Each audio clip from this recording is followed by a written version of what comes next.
Sodoma é atingida pelo F-15I com 39 segundos para a eternidade.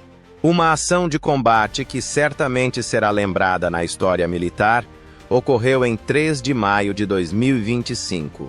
Mês de 500 quilômetros, ou cerca de 930 milhas, foram percorridos por 4 caças israelenses pesados, F-15I, RAM, com a maior parte do voo ocorrendo a uma altitude de apenas 150 a 200 pés, ou 45 a 60 metros.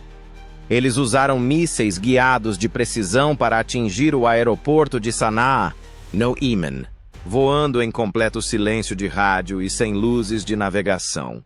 Drones iranianos, Shahed, estavam alojados naquele aeroporto. Neste vídeo, dissecamos os detalhes da operação, segundo a segundo, incluindo sua conclusão quase desastrosa. 2 mísseis terra-ar SA-6 foram disparados contra os jatos quando eles saíam da zona de ataque. Esses mísseis os atingiriam em cerca de 39 segundos, de acordo com um cálculo instantâneo dos sistemas de bordo. Os pilotos tiveram que se salvar ou morrer valentemente durante todo esse período. A contagem regressiva começou, voando na sombra do radar, da base aérea de Hatzerim, perto de Be'er Sheva, no sul de Israel. A missão começou em escuridão total e prosseguiu em uma escuridão ainda maior sobre o Mar Vermelho. Não havia um único sinal ou palavra no rádio. Apenas o rugido silencioso dos motores desaparecendo na superfície negra do mar. A apenas 90 metros acima das ondas, ou cerca de 60 metros, o F-15 deslizava sobre o oceano. Não há margem para erro ao voar tão baixo, a 240 metros por segundo. A mão do piloto tremia levemente no manche. E o Ram, que significa trovão em hebraico, caía no oceano em menos de 0,2 de segundo, desaparecendo na espuma, deixando apenas escombros para os caranguejos do Mar Vermelho se alimentarem. 5 minutos depois, a formação se aproximou da ilha de Tirana e seguiu ao longo da costa leste do Egito, onde o verdadeiro perigo começava. Apenas os sistemas necessários para voo e furtividade permaneceram operacionais, com todos os outros sistemas desligados. Um visor que exibia o terreno, as zonas de detecção do radar e o ambiente tático, condensado em uma camada verde brilhante diretamente à frente dos olhos dos pilotos, era projetado em um visor transparente pelos dispositivos Elbit 4 instalados em seus capacetes. Em uma altitude tão baixa, eles não podiam se dar ao luxo de olhar para os instrumentos, pois mesmo uma breve distração poderia ser letal. A Força Aérea Israelense utiliza um sinal silencioso para modificar a formação quando o silêncio de rádio precisa ser mantido. O jato líder acelerou 2 vezes por um período limitado, enviando 2 pequenas rajadas de chama de pós-combustão pelos bicos. Todos os 4 jatos desceram de 60 a 45 metros, o mínimo necessário para permanecer abaixo da possível detecção do radar, como previsto. O Estado-Maior das Forças de Defesa de Israel, IDF, havia estimado que um radar de alerta antecipado no Sudão poderia ser ativado a qualquer momento. Eles precisariam permanecer em altitude ultrabaixa pelos próximos 420 quilômetros, ou cerca de 420 quilômetros, para escapar dos radares inimigos e permanecer indetectáveis. Apenas pequenas manchas brancas no mar atrás deles, sem nenhuma evidência. Eles não foram detectados pelo radar. Ninguém relatou aeronaves estranhas na costa egípcia. A equipe de ataque israelense havia desaparecido na sombra do radar, F-15I e tecnologia de ataque de precisão. Embora ainda não visíveis nos radares, 4 jatos com as capacidades de ataque mais sofisticadas da Força Aérea Israelense estavam, na verdade, localizados a apenas dezenas de metros acima do oceano. Projetado especificamente para missões de longo alcance, o F-15E RAM é uma versão altamente modificada do F-15E Strike Eagle americano. Israel fez mais do que simplesmente modificar esta aeronave. Transformou-a em um caça que pode operar completamente sozinho. Os tanques de combustível conformais aerodinâmicos da fuselagem estão entre suas características mais distintivas, sem expandir significativamente a seção transversal do radar. Esses tanques aumentam o alcance em centenas de quilômetros. Ao contrário dos tanques de lançamento externos convencionais, eles não revelam prematuramente a posição da aeronave. Os aviões Ram agora podiam voar em baixa altitude e evitar o reabastecimento em voo graças a esses tanques, que prolongavam seu tempo fora das zonas de detecção do radar. Sem eles, os jatos teriam que abrir mão do combustível em favor de uma carga útil de armas. O sistema Elbit-4, instalado nos capacetes dos pilotos, projetava dados de alvos, zonas de radar e contornos do terreno diretamente no visor. Com imagens atualizadas a cada 40 milissegundos, este sistema elimina a necessidade de olhar para baixo, em direção aos instrumentos. Desviar o olhar da trajetória de voo, mesmo que por um breve instante, poderia ser fatal. A combinação de tecnologia, disciplina e cálculos precisos fez do F-15I uma ferramenta de ataque cirúrgico, em vez de apenas um avião de guerra. Reabastecimento em pleno ar. Os jatos deixaram as zonas de cobertura dos radares sudanês e egípcio em 239, com uma distância de aproximadamente 470 quilômetros atrás deles. Nem os sistemas de radar iraniano nem iemenita os haviam detectado ainda. Ao sul de Port Sudan, águas internacionais jaziam abaixo deles. Agora era o momento perfeito para abastecer. Já havia um QC-77 Ram esperando a 24. Aslan Pass. Ao 7. 300 metros. Vários tanques de combustível enormes foram adicionados a esta aeronave grande e pesada, baseada na fuselagem do Boeing 707. Informalmente chamada de vaca leiteira pelos seus pilotos, ela pairava exatamente em um local predeterminado conhecido como Xarope 6. Havia apenas silêncio, expectativa e coordenadas conhecidas, nenhum sinal de rádio. Por os F-15I surgiram de baixo. Já estendida, a lança de reabastecimento do petroleiro foi estabilizada por controles ativos. 5 toneladas de gasolina foram movidas para o Ram em 3 minutos com um clique mecânico. Após a separação de um jato, o próximo se posicionou. Clique. Mais 3 minutos e mais 2 repetições do procedimento. A comunicação neste ponto poderia ser fatal se não houvesse palavras ou reconhecimento. À medida que cada caça se destacava, ouvia-se apenas um leve tremor no petroleiro de 100 toneladas. Os caças Ram só poderiam ter chegado ao seu destino com os pilones vazios na ausência deste reabastecimento. Eles agora tinham 4 mísseis Rampage angulares e elegantes instalados sob suas asas, 2 em cada asa, prontos para disparar à menor instrução. O inimigo desperta com os primeiros sinais de radar. Sinais de alerta acenderam-se nas cabines dos F-15I às 2h53. Faltando pouco mais de 370 quilômetros e cerca de 200 quilômetros para a costa iemenita. Os pilotos estavam com medo e já previam isso. Ouviu-se inicialmente um sinal elétrico rápido e pulsante, seguido por um mais forte. A Font, um radar de apoio de colher de fabricação soviética, fornecido pelo Irã e usado por combatentes Houthis, foi reconhecido pelo computador de bordo. Era frequentemente utilizado para detecção antecipada de alvos em altitudes médias. Imediatamente após a descida, o avião se aproximou do solo para se manter fora de vista. 10 segundos depois, outro sinal soou. Este era mais abrangente. Uma varredura de radar giratória que poderia ter sido de um IC-6M ou de um P-19. O sistema de defesa aérea inimigo estava entrando em ação. A próxima etapa, as contramedidas eletrônicas ativas, estava prestes a começar. Para ativar o módulo de interferência ELL-8222 instalado no pilone central, o piloto líder estendeu a mão e acionou o interruptor de seleção. As telas do radar inimigo foram inundadas com ruído eletrônico.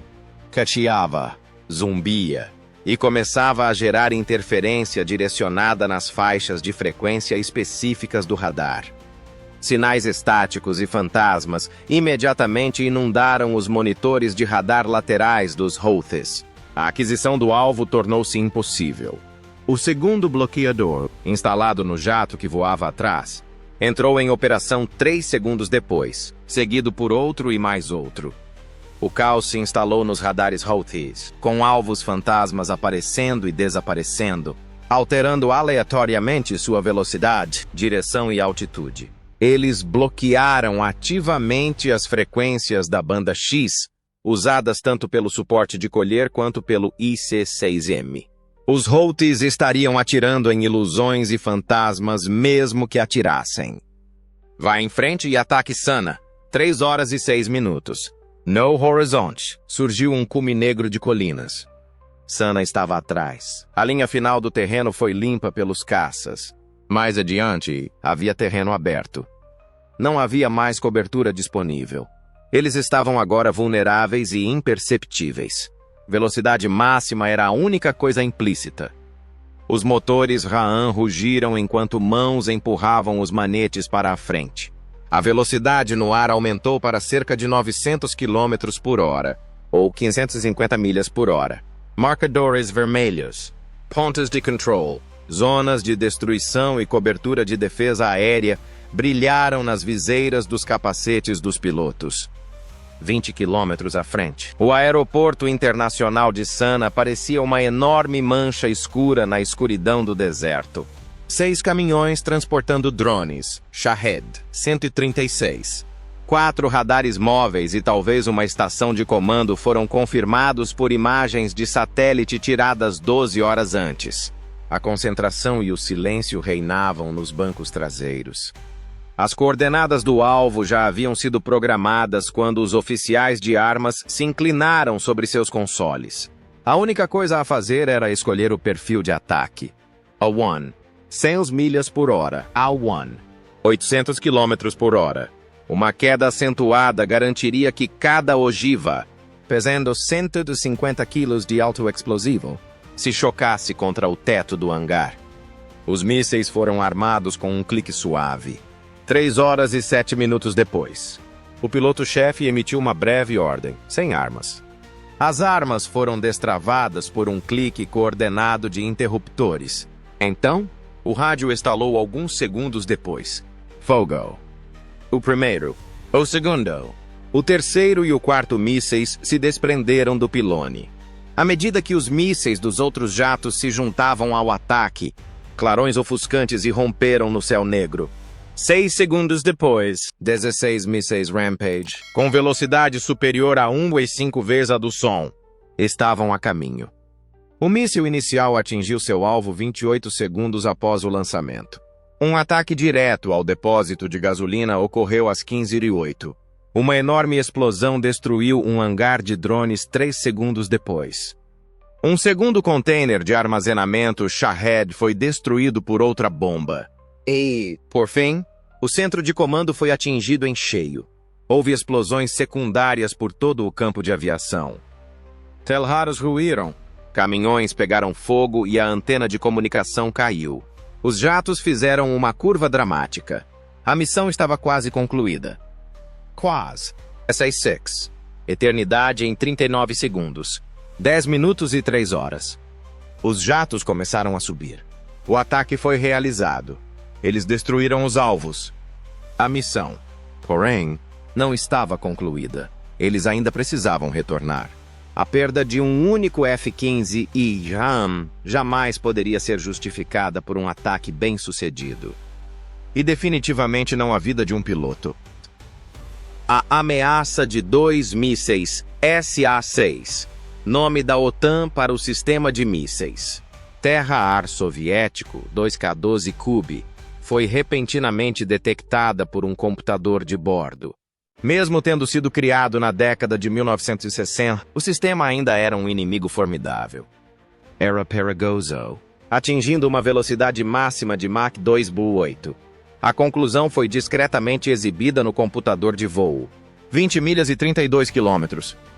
Tempo de impacto, 39 segundos. Não havia como descer. Abaixou. Não havia mais cobertura. Só faltava mais um movimento. para cima. A ideia era subir bruscamente na esperança de que os mísseis ficassem cegos devido à perda de foco do radar de rastreamento terrestre.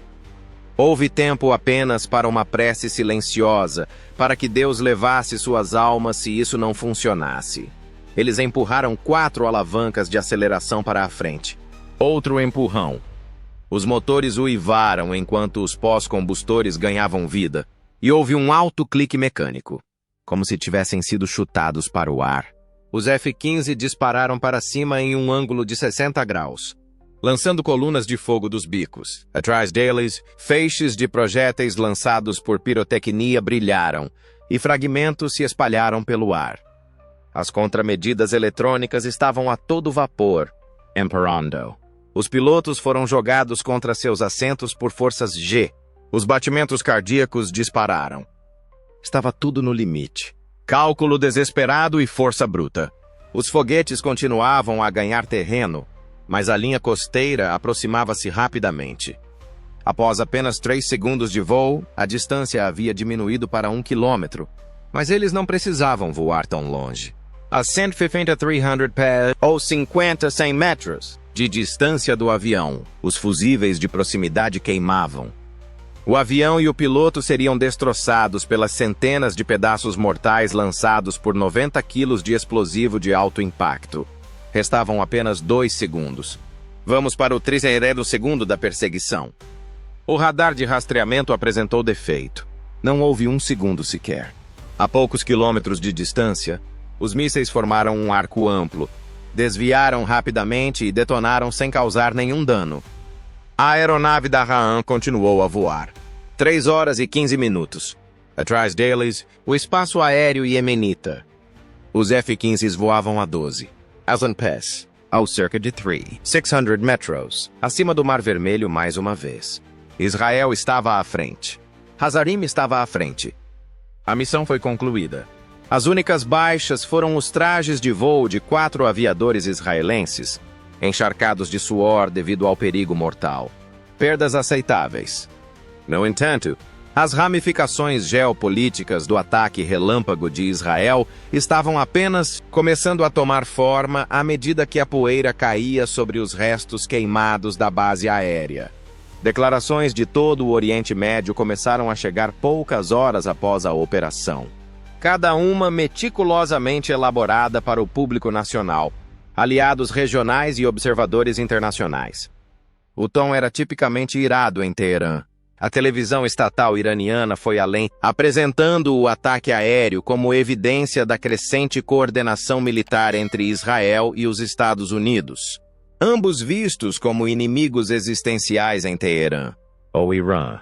Há muito suspeito de apoiar e armar os Houthis como parte de sua estratégia para cercar a Arábia Saudita e desafiar a influência ocidental. Denunciou o ataque aéreo como um ato ilegal de agressão contra o povo do Iêmen.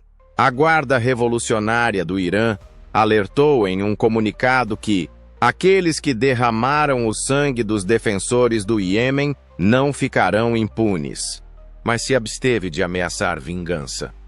Embora o Hezbollah no Líbano tenha ecoado essa retórica, o fez com mais cautela. Um dos comandantes seniores do grupo afirmou, em um discurso televisionado, que o ataque marcou uma escalada perigosa que mina a estabilidade regional. Embora a resposta pública do Hezbollah tenha sido veemente em palavras, foi contida em ações, possivelmente reconhecendo que um conflito aberto em múltiplas frentes, particularmente com Israel, ultrapassaria suas capacidades em um momento político delicado. No entanto, o clima era mais matizado na Arábia Saudita, onde o reino tem buscado ativamente uma distensão com Teherã, incluindo recentes negociações de normalização mediadas pela China, enquanto Riyadh está envolvida em uma guerra brutal de vários anos com os Houthis, sofrendo ataques de drones contra áreas civis e instalações petrolíferas. Os líderes sauditas estavam divididos entre um otimismo cauteloso pela paz regional e uma rivalidade profundamente arraigada com os Houthis. Por isso foram cautelosos com suas palavras. Uma declaração do Ministério das Relações Exteriores expressou preocupação com o aumento das tensões no Iêmen e apelou a todos os atores para evitarem uma nova escalada. Notavelmente, não houve condenação direta ao ataque israelense, talvez indicando aprovação silenciosa ou, no mínimo, indiferença. Um porta-voz sênior da Casa Branca afirmou: os Estados Unidos continuam comprometidos em combater atividades desestabilizadoras na região, incluindo aquelas que ameaçam rotas marítimas internacionais e nações parceiras. Washington não endossou explicitamente o ataque, mas deixou claro que via os Houthis como parte de um desafio de segurança maior. Desafio que se cruza com seus objetivos de longo prazo no Golfo Pérsico e no Mar Vermelho. Autoridades do Pentágono se recusaram a confirmar ou negar o envolvimento na operação, embora fontes anônimas tenham sugerido que agentes americanos forneceram apoio de inteligência e reabastecimento em voo para os jatos israelenses. O governo Biden caminhava na corda bamba em meio à pressão política tanto de falcões quanto de pacifistas. Ambos os países, que se declaram abertamente comprometidos com a distensão, têm plena consciência do vácuo estratégico que surge sempre que uma potência regional exerce sua influência unilateralmente. O Qatar, cujos veículos de comunicação, como a Al Jazeera, frequentemente oferecem cobertura favorável ao movimento Houthi, descreveu o ataque como um revés para a diplomacia. O Qatar, cujo Ministério das Relações Exteriores pediu moderação, instou todas as partes a não inflamarem tensões que possam levar a consequências irreversíveis, Irã e Ocidente. Talvez os efeitos mais imediatos do ataque tenham sido sentidos no Iêmen, não em capitais estrangeiras ou fóruns internacionais. Segundo relatos locais, a liderança Houthi começou a evacuar vários postos de comando militar no norte do Iêmen 48 horas após o ataque, transferindo pessoal-chave para unidades móveis e sistemas de bunkers mais entrincheirados. A população de Sanaa e Sadá viu um aumento nos postos de controle e toques de recolher, temendo novos ataques. Isso indica que os Houthis estão se preparando para uma campanha sustentada, não apenas um ataque retaliatório, mas uma série de contramedidas calculadas visando assediar os interesses israelenses ou dos Imã por meio de operações por procuração, disseram analistas de defesa, citando imagens de satélite adquiridas por empresas comerciais que mostraram uma onda de atividade em torno de instalações conhecidas de armazenamento de armas, muitas das quais foram rapidamente esvaziadas ou camufladas. Especialistas alertam que isso pode ser o início de uma escalada híbrida, combinando retaliação física com disrupção digital, guerra psicológica e campanhas de desinformação destinadas a influenciar narrativas regionais. Empresas de segurança cibernética já relatam um aumento nas tentativas de intrusão digital na infraestrutura israelense, especialmente em sistemas de defesa aérea e serviços públicos civis. Embora a atribuição ainda não esteja clara, o padrão coincide com ataques cibernéticos anteriores vinculados a divisões cibernéticas iranianas e unidades ligadas aos Houthis. A comunidade internacional como um todo observa com crescente alarme enquanto o Conselho de Segurança das Nações Unidas discute as implicações do ataque aéreo em uma sessão a portas fechadas. A Rússia, acostumada a ações militares unilaterais, aproveitou a sessão para criticar o que chamou de 2 pesos e 2 medidas ocidentais, enquanto a França e a Alemanha pediram uma investigação independente sobre a legalidade do ataque sob o direito internacional. Autoridades francesas e alemãs expressaram preocupação de que ações militares unilaterais possam comprometer os frágeis esforços de paz no Iêmen.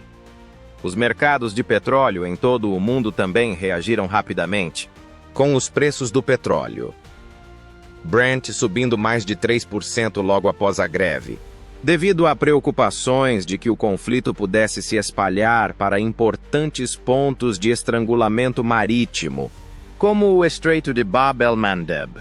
As taxas de seguro para navios que cruzam o Mar Vermelho já aumentaram, e analistas de energia estão atualizando suas previsões para interrupções no fornecimento na região. Sim, foi uma operação brilhante, disse um general aposentado da IAF a um programa de notícias em hebraico. Mas a grande questão é, o que vem a seguir? Os Houthis não vão simplesmente se render e o Irã está observando. Em Israel, a operação foi amplamente considerada um sucesso tático, com comentaristas militares elogiando a precisão do ataque, a integração de inteligência em tempo real e a coordenação harmoniosa entre as unidades das Forças de Defesa de Israel IDF. No entanto, alguns analistas alertaram contra comemorações prematuras. No entanto, apesar de seu domínio técnico, a operação cria a possibilidade de repercussões mais amplas, intencionais ou não.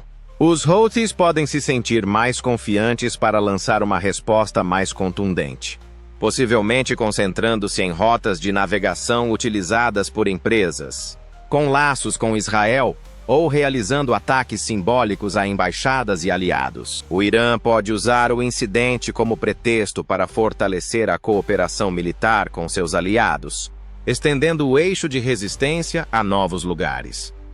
Afinal, dissuasão não se trata apenas de atacar primeiro, trata-se de influenciar a percepção do adversário sobre custos e consequências. Se os Houthis e seus apoiadores encararão este ataque como um aviso ou uma provocação, determinará o próximo capítulo desta crise em desenvolvimento.